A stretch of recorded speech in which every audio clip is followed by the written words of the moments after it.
நடிகர் தனுஷ்கும் நடிகை மிருணால் தாகூருக்கும் கல்யாணம் நடக்க இருக்கிறதா செய்திகள் பரவிட்டு வர நிலையில இதை பத்தி மிருணால் தாகூர் தரப்புல இருந்து கிளாரிபிகேஷன் கொடுத்திருக்காங்க. தனுஷும் ரஜினிகாந்தோட மகள் ஐஸ்வர்யாவும் 2004 காதலிச்சு கல்யாணம் பண்ணியிருந்தாங்க. ஆனா ஒரு சில தனிப்பட்ட காரணத்தினால ரெண்டு பேரும் டிவோர்ஸ் பண்ணிட்டாங்க.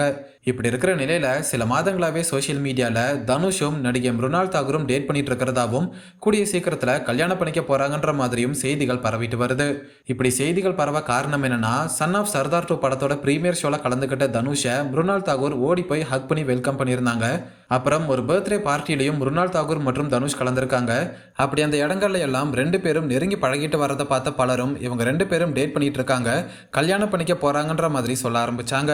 இப்படி இருக்கிற நிலையில கடந்த சில நாட்களாவே சோசியல் மீடியால தனுஷ்கும் மிருணால் தாகூருக்கும் வர்ற February 14 கல்யாணம் நடக்க இருக்கிறதாவும், க்ளோஸ் ஃப்ரெண்ட்ஸ் மற்றும் ஃபேமிலி மத்தியில ரொம்ப பிரைவேட்டா கல்யாணத்தை நடத்த பிளான் பண்ணியிருக்காங்கன்ற மாதிரியும் செய்திகள் பரவிட்டு வருது.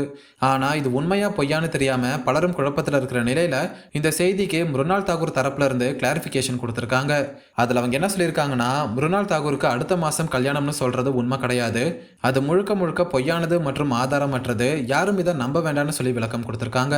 அதாவது சில மாதங்களுக்கு முன்னாடியே இதை பத்தி மிருணால் தாகூர் என்ன சொல்லியிருந்தாங்கன்னா, நானும் தனுஷும் நல்ல நண்பர்கள் மட்டும்தான், எங்களை பத்தி வர செய்திகள் எல்லாமே போலியானது, இந்த மாதிரியான செய்திகளை பார்க்கும்போது வேடிக்கையா இருக்குன்னு சொல்லி விளக்கம் கொடுத்திருந்தாங்கன்றதும் குறிப்பிடத்தக்கது. ஸோ இது மூலமா மிருணால் தாகூருக்கும் தனுஷ்கும் கல்யாணம்னு சொல்லப்பட்டது ஃபேக் நியூஸ்னு சொல்லி இந்த ரூமர்ஸ்க்கு முற்றுப்புள்ளி வச்சிருக்காங்க. இப்போ இந்த விஷயம் தான் சோஷியல் மீடியாவில் வைரல் ஆகிட்டு இருக்கு.